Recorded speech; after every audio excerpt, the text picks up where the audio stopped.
Como saben, estoy encargado de la representación de Time Electronics a nivel América Latina, a nivel América, perdón, y aparte tenemos el laboratorio de calibración de LACE y estoy muy contento de que hoy nos esté acompañando. Ya es un viejo amigo, ya lo conocen todos, pero mi compañero Said, ¿cómo estás, Said? Bien, ¿qué tal? Buenos días. Gracias por asistir a este webinar. Me da mucho gusto que estén aquí y a mí también, porque este es un tema que, pues, a mí, la verdad, es de los que más me gusta de la parte de calibración de eléctrica. Perfecto, y aparte apasionado, muy buen metrólogo, mi buen amigo y compañero Said. Bueno, pues para no atrasarnos más, vamos a hablar un poquito primero de qué es la resistencia. Eh, Said, ¿quieres que empecemos a platicar tú un poco en relación a la resistencia y ahorita hablamos de temas importantes? Sí, claro. Bueno, como todos sabemos, bueno, los que ya tienen alguna relación con la parte eléctrica, pues la resistencia es la posición al flujo de corriente, lo que quiere decir que mientras mayor resistencia tengamos en algún circuito o instalación eléctrica, menor corriente va a pasar. Ok, y es importante porque aparte hay tipos de instalaciones de resistencia a tierra. Conocemos obviamente los doméstico, industrial, la urbana, la rural, pero es importante que todas esas instalaciones tengan una puesta a tierra, un aislamiento correcto, y es parte de la instalación eléctrica que tenemos todos en nuestra casa. Por ejemplo, todos sabemos que aquí pues llega CFE y nos piden que tengamos cierta preparación. Tenemos que dar varilla de tenemos que bajar un cable que le llaman aquí, pero tenemos que tener preferencia pues una instalación de puesta a tierra que muchas veces se conoce como una física. Ahorita vamos a enseñarle un diagrama muy bueno, no me quiero adelantar, pero me gustaría saber un poquito, tú para que cuál es la importancia de tener en la red eléctrica una instalación de tierra. Pues primeramente es para la seguridad de las personas que estén habitando el lugar donde está la red eléctrica, ya sea industrial o doméstica, en cualquier tipo de conexión, perdón, de instalación eléctrica debe de haber alguna puesta a tierra. Y mayormente, por ejemplo, en Estados Unidos hay muchas tormentas eléctricas y allá es muy común que caigan rayos en las casas. Por lo tanto, tienen que instalar pararrayos y esa instalación va directo hacia la tierra. Entonces, primeramente es para la seguridad de los usuarios, bueno, de las personas.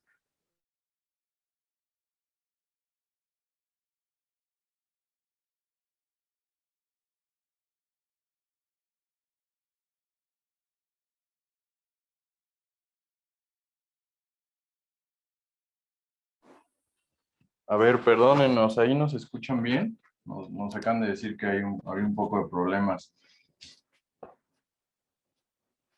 Arturo, si me ayudas a confirmar, ¿ya se escucha bien? Perfecto. ¿Dónde nos quedamos? En la parte ¿Alcanzaron a escuchar la explicación de la puesta a tierra? ¿Cuál es la función que tiene? ¿Me podrían confirmar, por favor?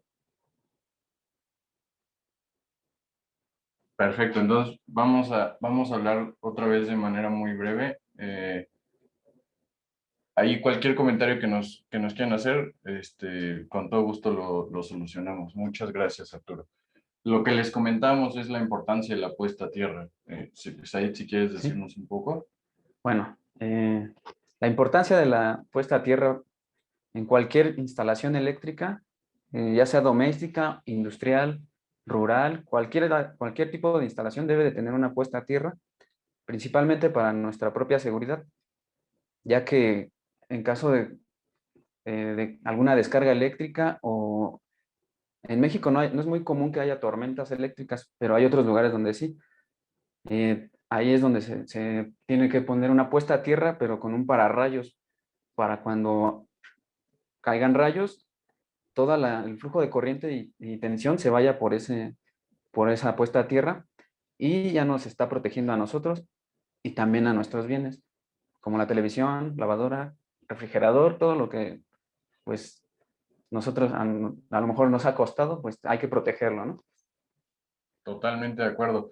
Hay un buen ejemplo que diste es el ejemplo de los rayos, ¿no? Sí, Literalmente la literal. función que tiene un pararrayo es absorber toda esa Sí, energía que viene y mandarla a la Tierra. Y pasa lo mismo con los equipos. Los equipos a veces tienen fallas ujú, o pasan cosas que están fuera de nuestro alcance, pero tener una instalación de puesta a tierra no solamente puede prevenir que se descomponga el equipo, sino puede prevenir que mi vida esté a salvo como usuario de ese electrodoméstico o cualquier otro equipo que tenga esa instalación, así ¿no? es.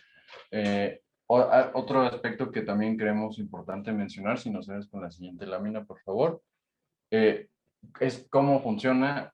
Aquí intentamos poner un diagrama porque sabemos que pues, no todos somos eléctricos, ingenieros eléctricos de profesión, pero básicamente lo que nos dice aquí es la fase, viene la cometida que está en las pastillas, que es lo que nos da la empresa que nos suministra la luz en nuestras casas. Y eso en realidad es una fase que va a una de las líneas donde nosotros conectamos nuestros enchufes y la otra viene el neutro, que muchas veces es la varilla que nosotros enterramos en el suelo de la casa que nos piden esa preparación. Sí, Y en la parte de abajo, ese tercer hoyito que muchas veces nadie usa y que no sabemos para qué, es muchas veces la protección de la tierra. Entonces es muy importante que tengamos eso. Lo deberíamos de tener obviamente, de todos en nuestras casas, pero también debemos de tenerlo en nuestras empresas, en cualquier lugar donde estemos, porque hace que tengamos seguridad al momento de conectar todos nuestros enchufes, ¿no? sí, claro. Y bueno, hablando ya en empresas, imagínate que no tuviera una puesta a tierra.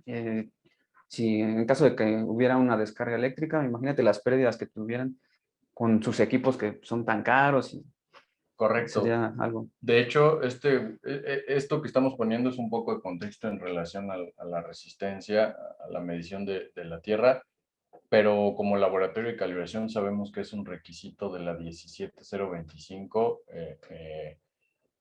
cuando acreditamos como tal el laboratorio de la magnitud eléctrica, es un requisito tener Una una puesta a tierra. instalación de puesta a tierra, que normalmente la conocemos también como una tierra física, Ujú. y hay una norma que nos ayuda y nos guía de cómo debemos de hacer esa tierra física y nos establece ciertos parámetros máximos y mínimos de esa resistencia o ese aislamiento que debe tener nuestra instalación de tierra física. Sí, Si no me recuerdo, tú me corriges, para una instalación normal, que normal quiere decir que no es para rayos, ujú. nos piden que sea menor a 25 ohms y para una instalación de pararrayos que sea menor a 10 ohms, ¿correcto? Sí, aquí en México la norma que nos rige es la 22. Ahí nos especifica estos valores de resistencia que debemos de tener en nuestra puesta a tierra y también nos dice que si esta resistencia no cumple, nos, como que nos dice qué podemos hacer para tener una menor resistencia, ya sea humedecer la tierra o ponerle algún químico, algún aditivo para que la resistencia de esa tierra sea menor y en caso de cualquier descarga, por ahí es donde se va a ir toda la energía. Correcto. Habiendo hablado de este contexto que era importante, ahora sí ya vamos a meternos en materia. Me gustaría empezar a describir qué es un telurómetro, si nos ayudas ahí, y cómo funcionan los telurómetros. Un telurómetro tal cual es un instrumento que mide la resistencia de la tierra física. Eh, el principio de funcionamiento de los telurómetros, pues es básicamente la ley de Ohm, como en muchos de nuestros instrumentos de eléctrica. Y en este caso vamos a usar un método llamado de 4 hilos o método Kelvin, que también es el funcionamiento de este tipo de medidores de resistencia, por el cual por 2 hilos va a generar corriente y por los otros dos va a medir tensión. Hay equipos que tienen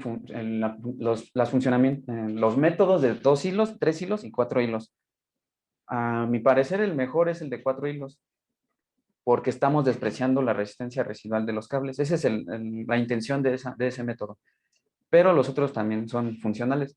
Ok, entonces, para recapitular, porque aquí ya vemos gente que tiene mucha experiencia, pero vemos muchos otros que no, es que primero medimos literalmente cuál es el aislamiento de una tierra y el funcionamiento de un telurómetro, un medidor de tierras, es generar cierta corriente Sí, y medir la la tensión tensión que está que regresa, y a exactamente. través de conocer esas dos variables, por la fórmula de ley de Ohm, Ujú. podemos determinar cuál es esa resistencia, Así ¿correcto? es, correcto. Ok, ahora quiero pensar, en realidad pues es algo similar a los medidores de resistencia de aislamiento, pero, pero también hay diferencias muy grandes.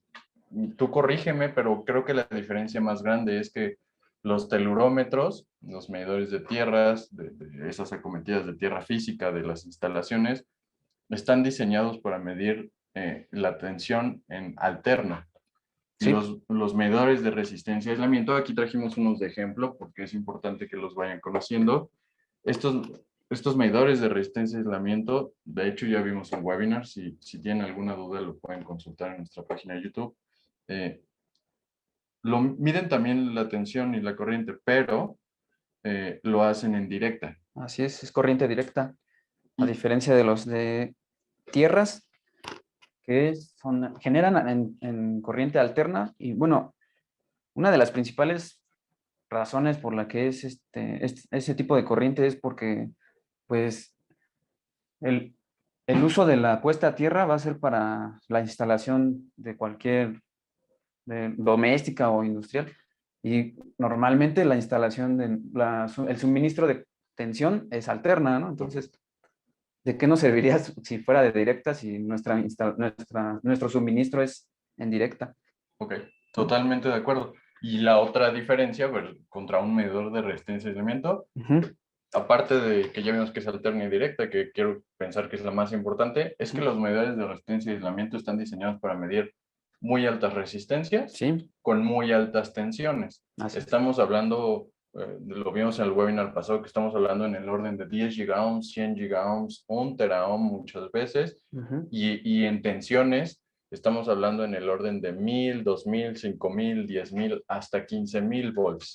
Ajá. Sí, Son los 15 kb. Y aquí hablamos de parámetros totalmente diferentes. En resistencia de tierras podemos ver que miden muchas veces hasta 200 volts. Normalmente van en 20, 50, 200 volts. Normalmente no pasan de eso, aunque hay aplicaciones específicas. Entonces, ahí es la diferencia principal. ¿Estás de sí, acuerdo? sí, Ok. totalmente.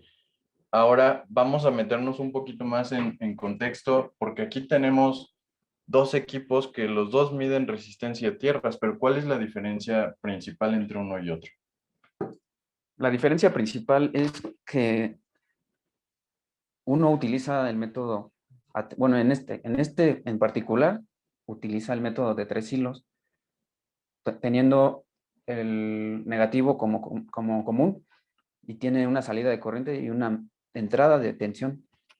Este es en particular. Hay otros que utilizan el método de 4 hilos, en el cual tiene, cada uno tiene su propio negativo, digamos. La generación de corriente tiene su propio negativo y la medición de tensión tiene su propio negativo. Ahí, ¿me puedes ayudar con la diapositiva? Es un-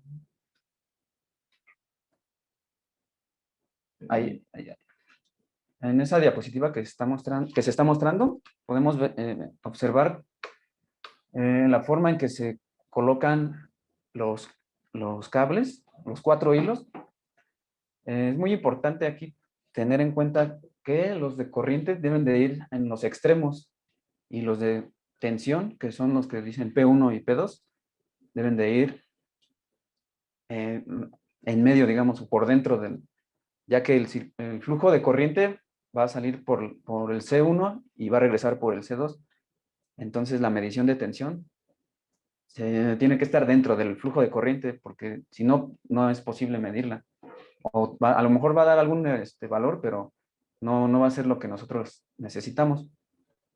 Correcto. Y ese es un buen comentario. Y creo que otro importante es que hay algunos, ahorita hablamos de los de tipo pinza, pero me gustaría seguir en los más comunes, que son los que vienen a 2, 3 y 4 hilos. Hay algunos medidores de tierra, pelurómetros, que tienen ya cargada la resistencia de sus propios cables. Todos lo hemos visto que tienen este tipo de cables. En la práctica, cuando se utiliza un equipo en campo para hacer la prueba de resistividad o De resistencia de tierra. de tierras, lo utilizan unas picas, unas estacas donde se clavan, y en el diagrama que nos enseñó Said, se colocan las corrientes afuera, las tensiones adentro, y se hace esa medición. No solamente de resistencia de tierras, también la hacen de resistividad, donde ya involucran la resistencia, pero en cierta área, lo miden en metros. Sí. Hay equipos, nosotros sabemos que los cables por sí solos manejan cierta resistencia. Hay equipos, un ejemplo bueno, el Kyoritsu, es un equipo muy común, por eso lo mencionamos, un Kyoritsu 4105A, que ya tiene configurada la resistencia de sus propios cables. Entonces, cuando nos llega a calibrar a nosotros, la buena práctica será utilizar esos cables. Sus propios cables. Porque hagan de cuenta que si la resistencia residual de esos cables fuera, voy a exagerar, tal vez de 5 ohms, si tú utilizas tus cables, te va a aparecer ese error. Entonces, lo correcto será calibrarlo con los cables o considerar esa diferencia para que se reste en la calibración. Ahorita vamos a desarrollar un poco más este tema, pero creo importante mencionarlo, porque es un error común que tenemos en los laboratorios de calibración. Muchas veces no sabemos identificar por qué, o reportamos que tiene un error más grande del que realmente es. Y bueno, por otra parte, tenemos otro tipo de medidores de tierra, que este es uno de tipo pinza o de gancho, pero en realidad este equipo tiene las dos funciones. Sirve igual que un ampérmetro o un amperímetro de gancho, porque mide corriente a través de su toroide o su gancho, su pinza, pero también mide la resistencia a través de la pinza. ¿Nos quieres platicar un poquito de este tipo de equipos? Sí, bueno, estos equipos utilizan un efecto electromagnético llamado efecto Hall, con el cual nosotros podemos obtener corriente, y sabiendo que, igual por la ley de Ohm, sabemos qué corriente está influyendo en este equipo. Si yo le pongo aquí cierta resistencia, va a disminuir o a aumentar la corriente. El mismo equipo ya tiene programado un valor fijo, y mediante esa misma ley de Ohm vamos a obtener resistencia. Ahora, Jesús nos hizo una muy buena pregunta, la alcancé a ver por ahí. Jesús nos preguntó, ¿qué equipo es mejor? ¿El que mide a través del gancho o el que mide a través de cables y polos normales de 2, 3 y 4 hilos? Y creo que la respuesta es... Es muy, bueno, es... drástica, ¿no? Sí, la verdad, este tipo de equipos tienen un error muy alto. Ya, tal vez de nuevos no tengan un error muy alto, pero ya con el uso, por lo mismo de que literalmente se utilizan en tierra, se va deteriorando por las laminillas. Entonces, va aumentando el error. En cambio, los que son de 4 polos o de 3 polos, pues son mucho mejores, porque no están, no tiene como contacto directo con la tierra dentro de sus componentes. Sería con las picas, pero son mucho mejores los de 4 hilos y de 3 hilos. Hay un modelo en especial que sí, bueno, con el tiempo me he dado cuenta, es el AMC 6417. Ese es muy bueno. Hay unos que ya después de varios años de uso todavía están dentro de su especificación a comparación de estos. Esto sí, la verdad es que salen con Sí. el uso normal, salen de especificación Sí, totalmente. Entonces, si lo que quieren es tener mediciones, hablando específicamente de mediciones de tierra, no de calibración, si lo que quieren es tener mediciones más confiables, bueno, inclusive hablando de calibración, obviamente, Sí, también. lo correcto tal vez será utilizar uno de 3, 2, 3 o 4 hilos, aunque hay aplicaciones específicas donde a fuerza necesitan Una pinza. una pinza que mida la resistencia. Entonces, para ese tipo de mediciones, pues a lo mejor y vale la pena que revisen la marca y el modelo que les compartes ahí, que en su experiencia tiene resultados repetibles Ujú. y a lo largo del tiempo conserva esa repetibilidad. No es comercial, no nos pagaron, pero hemos visto que es un buen equipo. Sí, aparte, bueno, también para los que son usuarios de este tipo de equipos, pues son costosos y para Claro, que desde un momento a otro ya no funcione como debería, sí, pues claro. Totalmente de ahí es. acuerdo. Ujú. Antes de entrar a ver ya como tal el proceso de calibración, quiero que hablemos de las décadas. Básicamente la década, yo traigo aquí en mi mano una década Time Electronics modelo 1067, es el patrón con el que se calibra estos medidores de tierra. En este caso yo traigo una década que viene de 0.01 ohms a 10 kilo ohms. Ese es el intervalo que tiene esta década. Allí Daniel me está ayudando a proyectarles un pantallazo. Ahora del lado derecho viene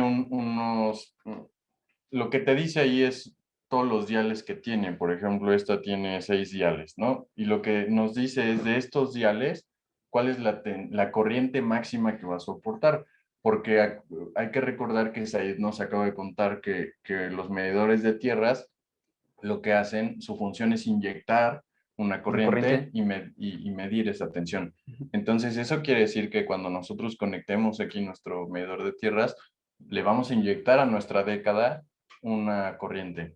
Ujú. Ahora, cada dial tiene una especificación de cuál es la corriente máxima que soporta. El usuario, el metrólogo que realice las calibraciones, siempre debe de estar seguro que no vaya a exceder la corriente que le está inyectando a cada dial, ¿correcto? Sí, es correcto. Hay que tener mucho cuidado en esta parte porque sí es muy común que, bueno, hablando de esta década, en los primeros diales es muy buena porque soporta corrientes altas. Por ejemplo, en el de 10 milis soporta 3 amperes. eh, y bueno, cada vez que nosotros encontremos un medidor de resistencia de tierras que nunca habíamos manejado, o a lo mejor si es la primera vez que se va a hacer la calibración de tierras, sí hay que checar el manual del equipo del medidor de tierras, porque si nosotros no sabemos qué corriente genera y lo conectamos así directamente sin revisar el manual, puede que nosotros quememos la década, bueno, o los diales de la década. Y pues igual ahí va a ser como, Y pues, pasa más de lo que nos podemos imaginar. La verdad sí, es sí, sí. que nos damos cuenta porque literalmente suena que hay que recordar que la década está hecha por elementos pasivos por dentro que literalmente son Son resistores resistentes. Ujú. y entonces nosotros vamos haciendo esa combinación de resistencias. Entonces cuando excedemos esa corriente, pues descomponemos la resistencia, ¿no? Sí. Eh, es importante que sepan que Time Electronics tiene muchas décadas de resistencia. La diferencia entre esas décadas son los alcances. Por ejemplo, aquí tengo, hablamos que aquí esta década llega en el orden de los 10 kilo ohms. Aquí tengo una década que llega al orden de los 10 mega ohms. La diferencia entre las décadas uno y la diferencia más significativa es el tema de exactitud. Por ejemplo, en esta década, en los primeros diales, estamos hablando de una exactitud del 1%, y en esta década estamos hablando de una exactitud del Sí, 0.01%, 1%. 0.01%. Entonces, obviamente hay diferencia. Ahora, les voy a hacer un comentario que también creo importante. Los medidores de tierras lamentablemente tienen especificaciones pues muy altas en comparación a otras mediciones. Por ejemplo, en tensión, ya hablamos de exactitudes que van en el orden de partes por millón. ¿No? Está muy desarrollada esa área de eléctrica, pero en este tipo de mediciones, la verdad es que los medidores de tierras no tienen buenas características en cuanto a exactitud. Por ejemplo, estamos hablando que encontramos equipos que van más o menos entre el 1 y el 10%. Lo Ujú. más común es encontrar equipos que estén entre el 2 y el 5% de exactitud. Eh, no sé si quieras agregar algo, pero lamentablemente pues así es esta situación con los medidores de tierra, ¿no? Sí, claro. Bueno, también me parece que para el uso que se le va a dar, no es tan necesario tener una buena exactitud. O sea que pues, son buenos, ¿no? Un buen ejemplo es, por ejemplo, nosotros necesitamos tener menos de 25 ohms, ¿no? Eh, y pues el 2% de 25 ohms muchas veces no es tan significativo. Si te excedes y estás un poco arriba, un poco abajo de esa medición, pues no importa, porque si estás por abajo de 25 ohms en tu tierra física, pues ya es suficiente, por más que esté un poco fuera de especificación, por decirlo de alguna manera, pero obviamente nosotros como metrólogos siempre vamos a querer mejores mediciones y más confiables, ¿no? Sí. Y ni hablar del caso de los de pinza. Sí, esos, no. De hecho, también hay algunos que en sus especificaciones, ya cuando va subiendo la resistencia, Ya no tienen. dice no aplica. Exacto. Yo he visto, no quiero hablar mal de estos equipos, pero yo he visto de estos equipos que empiezan, por ejemplo, de 0 a 20 ohms tienen 2%, de 20 ohms a 200 ohms tienen 5%, 5%. de 200 ohms para arriba sin especificación. Y esto es porque no están seguros de la calidad de las mediciones o no tienen propiedades de repetibilidad, de precisión, de exactitud, etc. Ajá. Entonces, habiendo hablado del patrón del instrumento bajo calibración y de las diferencias que existen contra los medidores de resistencia y aislamiento, vale la pena que entremos en tema, en materia ya de calibración. Vamos a habilitarles otra cámara, que es esta cámara que tenemos por aquí. Vamos a estar utilizando la década de Time Electronics 1067. La voy a poner así. Por su composición, la década tiene diferentes diales. Lo que revisamos es que debemos de cuidar siempre la corriente de estos diales. Ahora, una pregunta que me gustaría hacerte, Said, es, pues ahorita vimos que hay equipos que miden, que la medición se hace a 2, a 3 y a 4 hilos.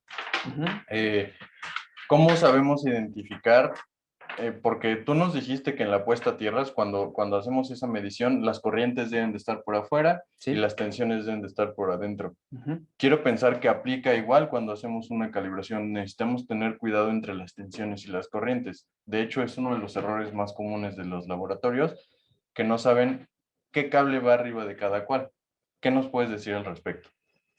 Sí, pues como les comentaba, debemos de tomar en cuenta la posición en la que van a ir los cables, porque puede que tengamos algún error significativo. Por ejemplo, en este de 3 hilos, en el borne negativo vamos a poner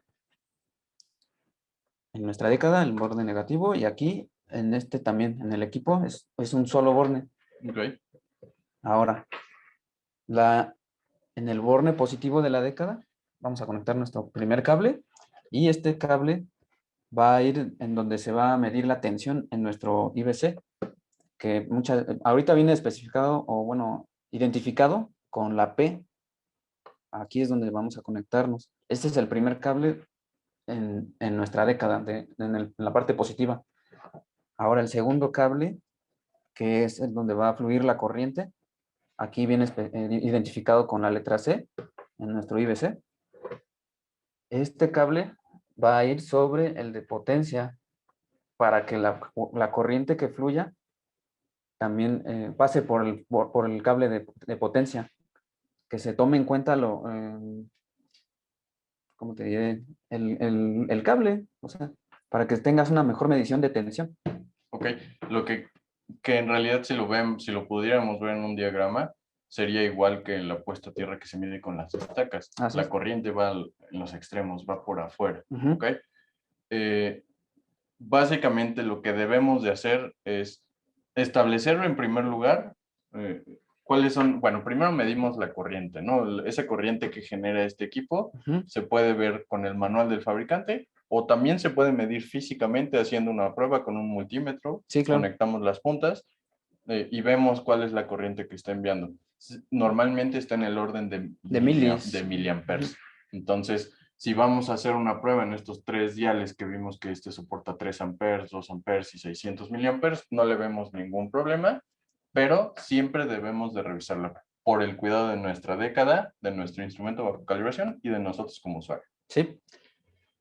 Lo que sigue es ¿cómo establezco los puntos de calibración? Porque es una duda que también nos preguntan, obviamente, todas las personas que nos siguen en los webinars. En el caso ya vimos de multímetros, de medidores de resistencia y aislamiento, Pero en los telurómetros, ¿qué es lo correcto? ¿Cómo establecer esos puntos de calibración? Bueno, ya hablando en cómo se administra un laboratorio, nosotros en nuestro procedimiento tenemos marcados 3 puntos, que son el 20, el 50 y el 90, pero muchas veces, como en las normas se los exigen a los que usan los medidores de tierras, ellos mismos nos piden que calibremos el punto específico de 25 ohms, que es el que viene normado. Entonces ahí se tendría que incluir dentro de los puntos que nosotros vamos a calibrar. Correcto. Y eso es importante porque, y lo hemos hablado en todos los webinars, no hay un documento que nos exija que tenemos que calibrar a fuerza el 5% del primer intervalo. Ujú. Lo tenemos que hacer de acuerdo al criterio y de acuerdo a las necesidades de nuestro cliente, pero debemos de tener esa capacidad de entender las guías técnicas, los cálculos de incertidumbre, para que en una auditoría podamos sustentar al auditor por qué definimos en nuestro procedimiento, por ejemplo, 20, 50 y 90. Es importante leer las guías, conocer la aplicación de los clientes. Entonces, una vez que definimos el 20 y el 50 y el 90, este equipo, este instrumento bajo calibración que es Coban KRT 1520, tiene 3 intervalos. El primero va de 0 a 20 ohms, el segundo va de 20 a 200 ohms y el tercero de 200 ohms a 2000 ohms, que es lo mismo que 2 kilo ohms. Sí. Lo correcto sería partir en el primer intervalo, si vamos a hacer 20 ohms, hacer el 20%, el 50% y el 90%, que en este caso el 20% sería 4 ohms, el 50% serían 10 ohms y el 90 serían 18 ohms. Vamos a hacer lo mismo por los 3 intervalos. Como viene en el mismo orden de 20, 200 y 2000, pues será el mismo punto, pero agregándole los ceros. Entonces la calibración pues en realidad se vuelve sencilla. Y lo que vamos a hacer es que vamos a hacer la combinación de décadas correcta. Por ejemplo, si yo quisiera hacer quedamos que un punto es 18 ohms, ¿no? Entonces lo correcto sería que me vaya al 10 y entonces aquí que regrese al 18 y entonces la suma de 10 ohms aquí más 8 ohms me da los 18 ohms y yo ya puedo hacer la apuesta, esa medición, ¿ok?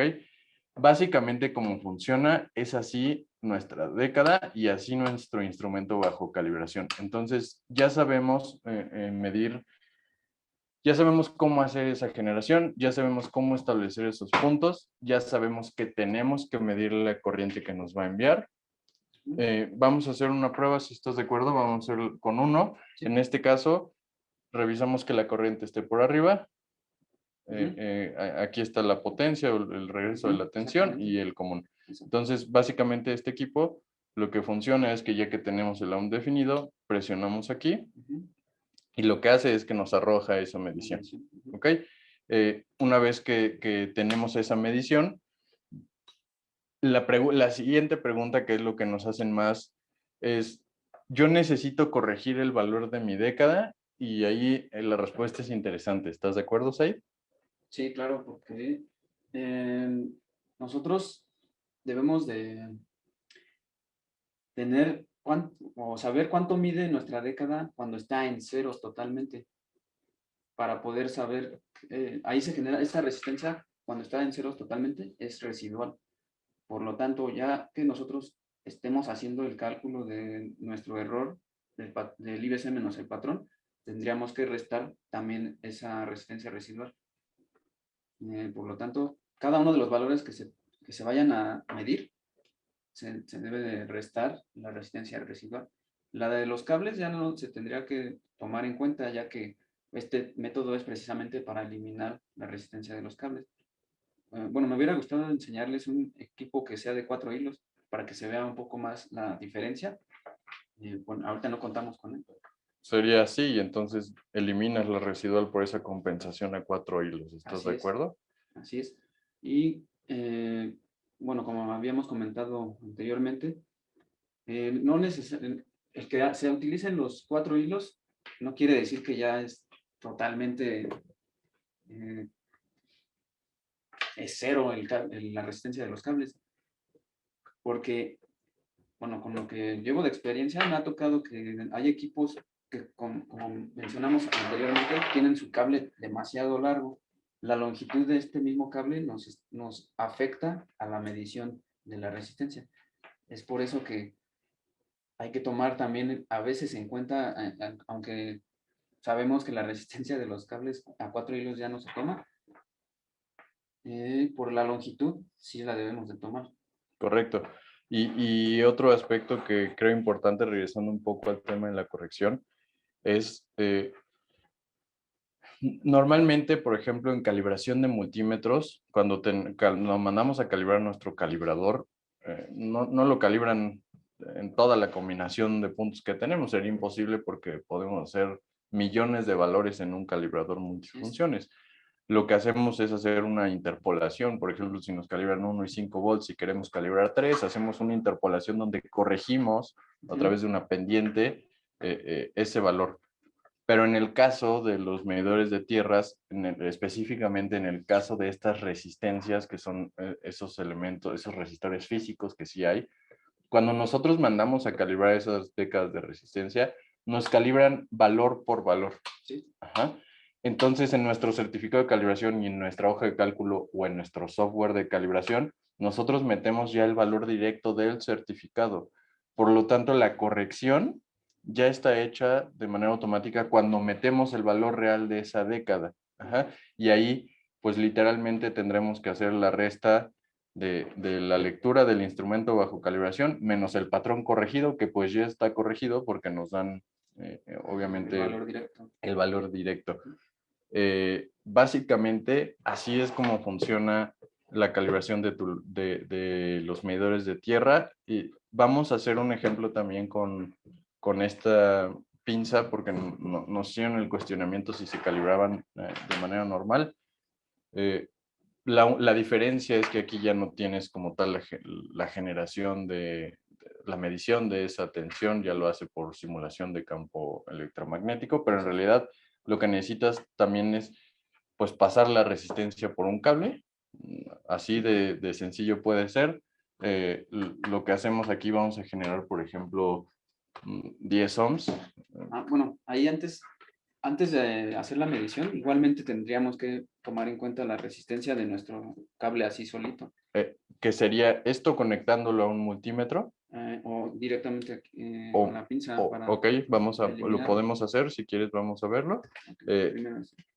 Aquí lo conectamos y entonces aquí me dice que tiene una resistencia residual de 0.05 ohms, ¿correcto?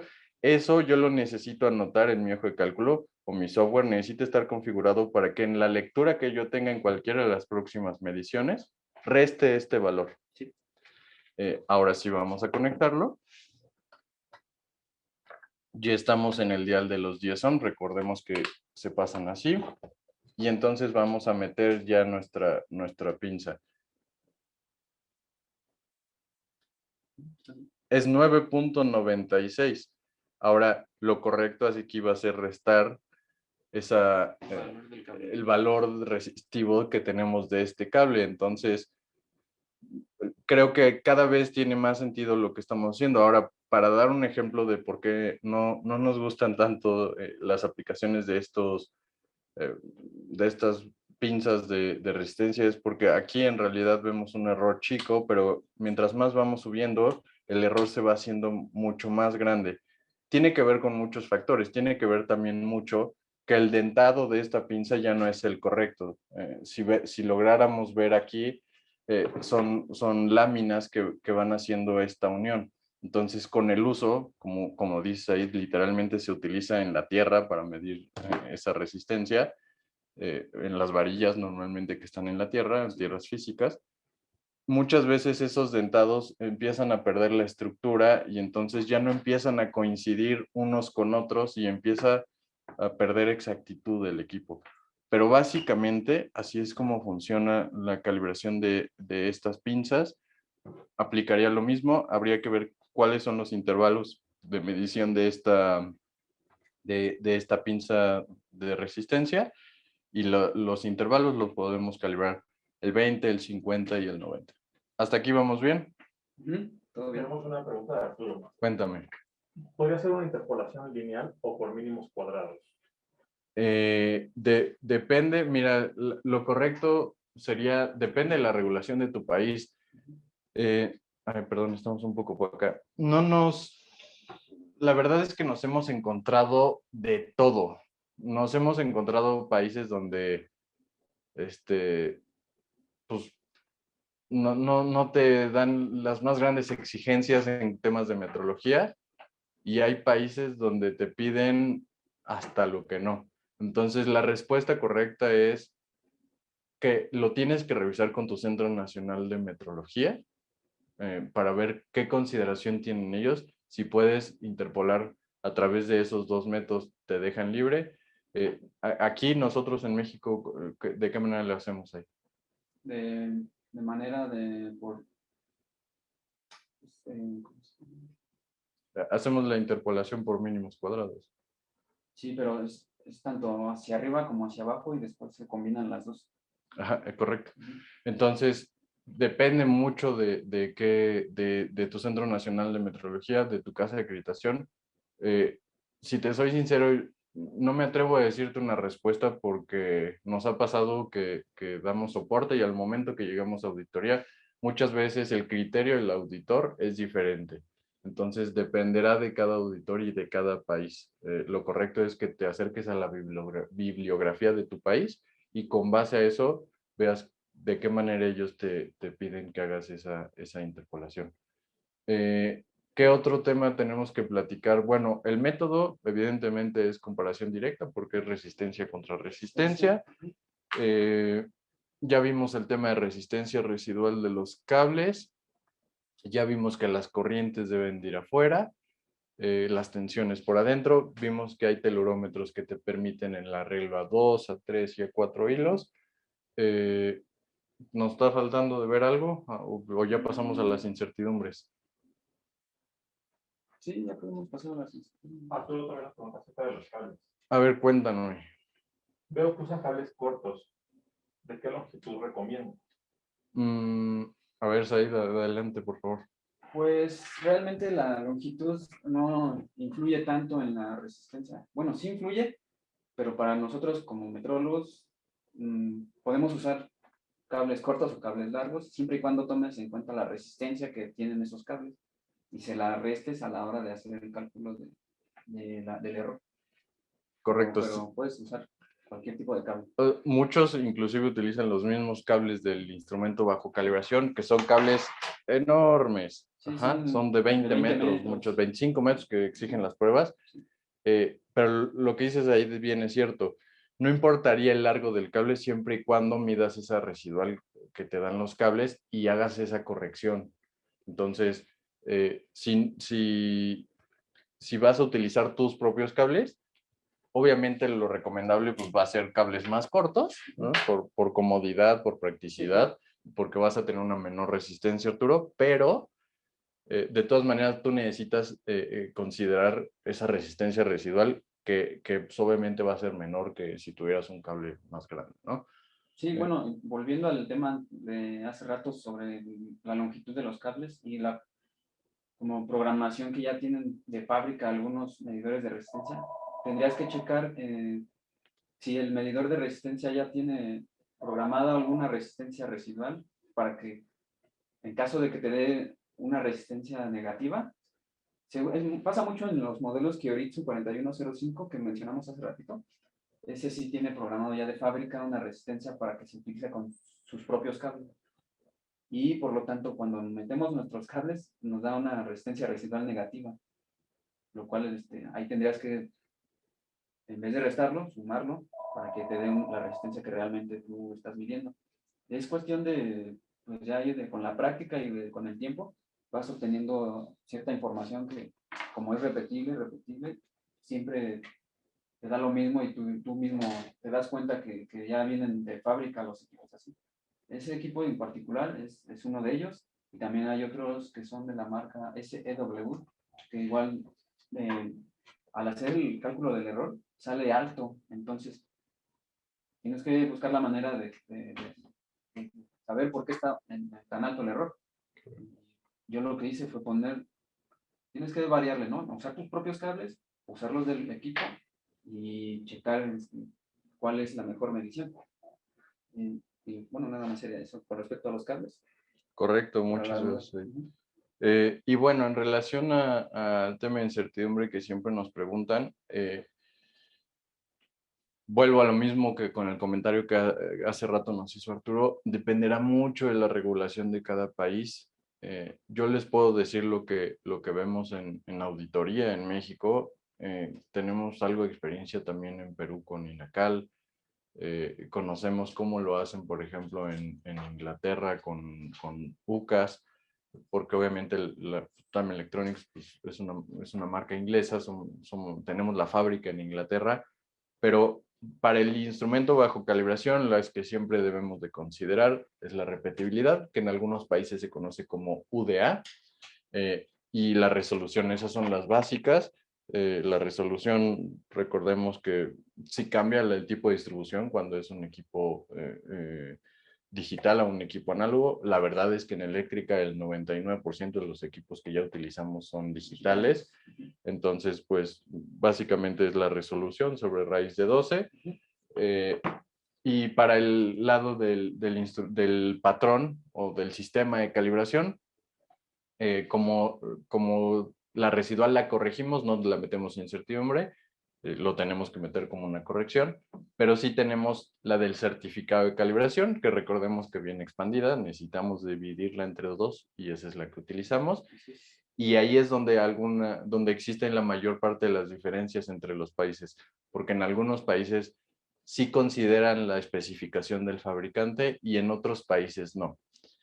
La justificación de los países que no lo consideran es porque al momento de hacer la calibración, si la década o el equipo patrón, que bueno, en este caso se volvería el instrumento bajo calibración, el certificado de calibración ya considera muchas las propiedades, por lo tanto, si está dentro de especificación, considera también lo que dice el fabricante. El argumento de muchos otros lugares es que eh, ayuda a engrosar un poco la incertidumbre. No quiero utilizar la palabra sobreestimar porque no es propiamente lo que hace, pero sí hacer la incertidumbre más grande porque el certificado por sí solo, la incertidumbre del certificado no considera otras propiedades como por ejemplo la deriva, la cual la especificación del fabricante sí tiene considerada. Entonces, en muchos países utilizan esas 4, en muchos países utilizan solamente 3 y dejan a un lado la especificación del fabricante. Dependerá, vuelvo a lo mismo, de cada país, de cada entidad de acreditación y de cada auditor. Nos hemos encontrado inclusive pasa en el mismo país que un auditor te dice una cosa y otro auditor te dice otra. No pasa nada, es un tema normal que pasa en todos los países. Es una cuestión buena porque como metrología nos hace crecer y avanzar y lo que queremos es cada vez tener mejores mediciones. Eh, Dice, ¿la calibración por trazabilidad es más común o la recomendada? Muchas gracias por tu pregunta, Jesús. Ahí no me quedó un poquito claro. Todas las calibraciones deben de tener trazabilidad. Ajá, es una propiedad de la calibración. Una calibración sin trazabilidad no es calibración, porque necesitamos corregir ese error y heredar una incertidumbre de algún lugar. Recordemos que la trazabilidad es esa cadena de calibraciones que viene desde el sistema internacional, pasa por el Buró Internacional de Pesos y Medidas, por el Centro Nacional de Metrología de cada país, por laboratorios secundarios, hasta el usuario final. Entonces, esa cadena de calibraciones es la trazabilidad. Siempre debemos de tener calibraciones trazables si es una propiedad. A lo mejor la pregunta que quería hacer, si me equivoco, espero poderla resolver. Ok. Sí, correcto. Lo correcto, es un muy buen comentario, Jesús. Hay muchas empresas o personas o lugares donde hacen distinción de dos tipos de calibraciones. Una le llaman acreditada y la otra trazable. Y eso es un término incorrecto, porque las dos calibraciones deben de tener trazabilidad, porque es una propiedad de la calibración. Pero muchos lo utilizan o lo utilizamos como estrategia comercial, decir que cuando un servicio es no acreditado, decimos que es un servicio trazable, porque pues obviamente los patrones sí están calibrados, pero no están reconocidos por un organismo de acreditación. Lo correcto, y tenemos que ir todos avanzando y madurando para llegar a la calidad que queremos como país, como industria, como todo, es que empecemos a distinguirlo como calibración acreditada y como calibración no acreditada, pero siempre ambas deben de tener trazabilidad. ¿Qué otra pregunta nos tienen, Dani? Ya no hay ninguna pregunta. Aprovechen ahora o nunca, es momento de las preguntas si quieren realizar alguna. Aprovecho también para preguntarles, ya hemos hecho calibración de multímetros, hablando de los webinars que hemos hecho, calibración de multímetros, calibración de medidores de resistencia y aislamiento, calibración de telerómetros, metrología eléctrica básica, me parece que ya hicimos uno de amperímetros, o por lo menos hablamos de cómo es el sistema de medición. Y todavía tenemos más tela de dónde cortar. Tenemos calibración de microómetros, tenemos calibración de controladores o indicadores de temperatura, tenemos calibración de fuentes de tensión, fuentes de corriente, tenemos calibración de capacitancia en medición y en generación, tenemos calibración de muchísimas cosas. Hay muchísimos tipos de equipo en el área eléctrica. También nos gustaría que nos vayan dando retroalimentación. El webinar pasado nos escribieron por aparte, se los agradecemos mucho. Nos escribieron inclusive desde, déjenme recordar, desde Filipinas nos tocó que nos escucharan y nos hacían preguntas interesantes. Nos escuchaban de un Centro Nacional de Metrología de Filipinas. La idea es enriquecer y aportar lo que sabemos hacia los laboratorios de calibración, que obviamente conozcan nuestros patrones, porque pues no vamos a decir que no somos fabricantes de patrones de eléctrica, de temperatura, de otras magnitudes, pero es ir aportando poco a poco. Entonces siéntanse en la confianza siéntanse en la confianza de acercarse con nosotros y preguntar de qué más quieren que hagamos contenido, porque lo vamos a estar haciendo todo el tiempo. Creo que Arturo nos hizo una pregunta. Micrómetros y capacitancia. Súper, vamos a tomarlo en cuenta para hacer la calibración de micrómetros, vi por ahí que escribieron, de capacitancia también. Les vamos a estar avisando, reunimos todos los correos y siempre enviamos esas notificaciones. Y creo que hicieron una pregunta en relación a la exactitud. Sí, creo que sí también. Eh, Pero pues se maneja igual. Bueno, como hemos comentado que es ¿Alguna relación de exactitud del patrón con el UUT? Correcto. Mira, la respuesta te vas a reír de mí porque también depende de los criterios de cada organismo de acreditación. Por ejemplo, en México te dicen que en alta exactitud eléctrica puedes estar inclusive 1:1, pero en bajas exactitudes por lo menos 3:1 o 10:1. Tienes que revisarlo, pero te recomiendo que veas nuestro webinar. Me parece que es nuestro primer webinar donde hablamos de calibración general, donde les hablé un poco de unas reglas de exactitud que se llama TUR y TAR. La TUR es de incertidumbre y la TAR es de exactitud. Ajá. Son unas reglas que te dan en número de veces qué tan exacto es tu patrón en relación al IBC. Lo correcto es, yo te aseguro, si tú en auditoría presentas esas reglas, porque aparte en Latinoamérica y en América no se utilizan mucho, esas se utilizan mucho en Europa. Si tú presentas esas reglas de exactitud e incertidumbre, el auditor normalmente no se mete. Obviamente el patrón debe ser siempre mejor, pero con toda confianza puedes revisar en el webinar cómo hacer el cálculo de la TUR y de la TAR, y con eso creo que puedes defender en auditoría. La grabación de este webinar, claro que sí, Kevin, lo vamos a subir igual a nuestro canal de YouTube. Mi compañero Daniel ya me ayudó a enviarles el link para que puedan ver todo el contenido que tenemos. Calibración de TTR, factor de potencia, ómetro y calidad de la energía, claro que también los hacemos. Están pidiendo mucho ómetros y microómetros. Vamos a ver si el siguiente lo hacemos de eso.